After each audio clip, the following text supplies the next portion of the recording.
welcome back to my book corner for another story time with me, rocking right now today.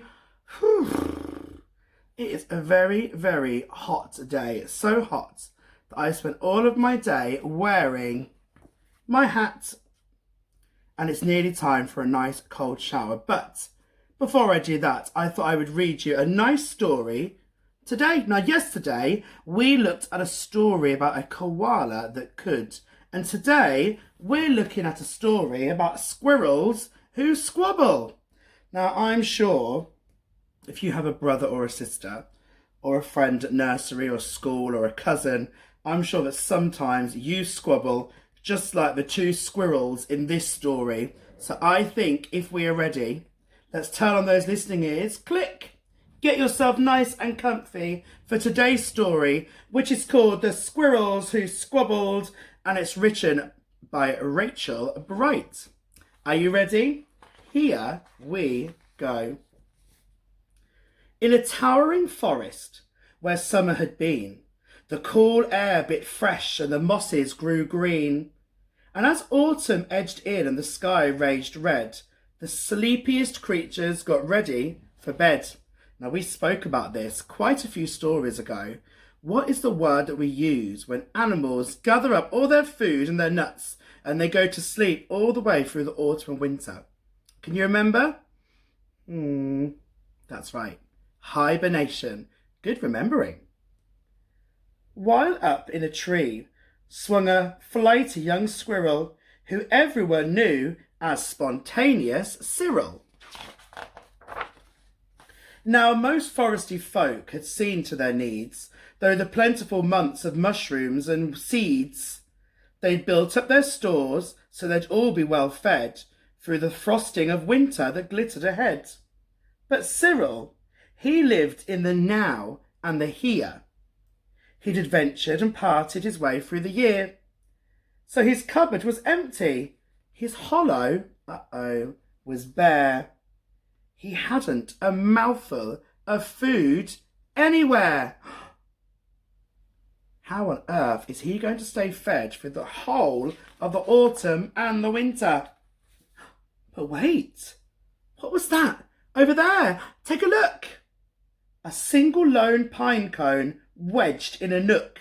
He squealed with delight, and for very good reason.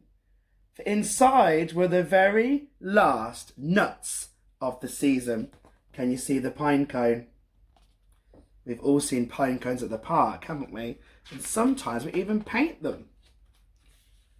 But Cyril wasn't alone. There were more hungry eyes, yes. Plan ahead Bruce had his sights on the prize. Though he'd gathered a mountain of bounty hard fought, Bruce was convinced he was one pine cone short.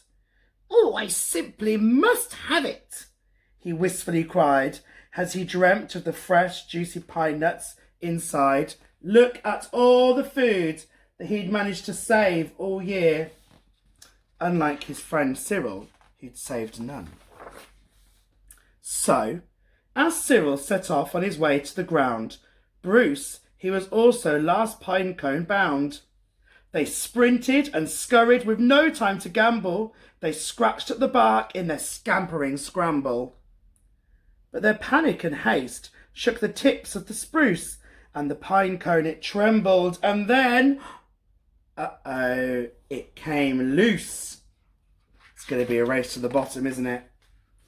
Both squirrels gave chase at a lightning pace. This time was the start of a wild, nutty race. "It's mine!" shouted Cyril. "No, mine!" hollered Bruce. "You don't stand a chance. Give up, it's no use." "I'm hungry," cried Cyril. "This cone is not yours." "Stay back," shouted Bruce. "This cone's for my stores." It boinged over bushes. It flew through the air. It binged on the nose of a slumbering bear. It bounced over boulders, then came to a stop. Then teetered and wobbled and quivered and plop. The pine cone fell from the edge of the cliff face into the water. Both squirrels followed. Oh, the water was fast. Would they learn that they needed each other at last? But each was intent of how he could win, so they didn't quite notice a bird sweeping in. Uh-oh. What do you think the bird is going to try and catch? The squirrels or the pine cone? Shall we find out? Cyril and Bruce, they watched in dismay as their cone disappeared up, up, up and away. It seems that the nasty eagle wanted the pine cone and it wasn't interested at all in Cyril and Bruce. "Come back!" shouted Cyril. "There are nuts!" exclaimed Bruce. But all hope was gone. It was simply no use. And meanwhile, they drifted right up to the ledge. Greed, it was driving them over the edge. Oh my goodness me, all the way down the waterfall. Cyril and Bruce, they had taken a fall. They were paying the price for wanting it all. They squandered their chances to team up and share. Would their nutty young hopes simply end in despair? Oh my goodness me. I hope they don't go plop at the very bottom. Bruised and bedraggled, they swept past dry land. Cyril grabbed at a branch with a trembling hand. Catching Bruce with the other, he heaved and he huffed and dragged him to safety with panting and puffs. They stared at the sky, quite lost in deep thought, until Bruce looked at Cyril and he let out a snort. "How silly we are," he proclaimed, all a jiggle. "How greedy I've been," spluttered Bruce with a giggle. "We shall change from today, may the squabbling cease. We should celebrate, seeing that we're both in one piece." And from that day and forwards, they made a great pair. They would gather together and found they could share. Yes, Cyril and Bruce, they knew in the end, the best thing to share is a laugh with your friend. The end. That's a great story, isn't it? All about how we share. And actually, if we shared a little bit more and we didn't squabble so much, things would be an awful lot better.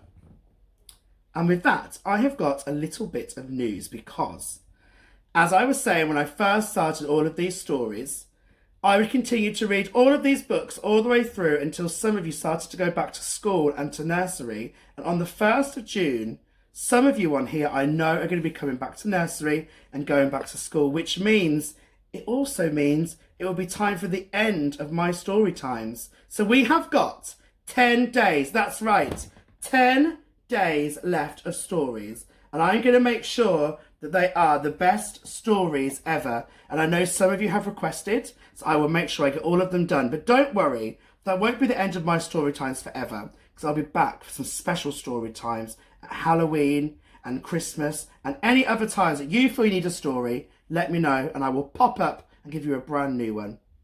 But for now, I think it's time that I have a bit of a shower, and I think it's time that you have a nice big sleep. So let's all close those eyes really tightly.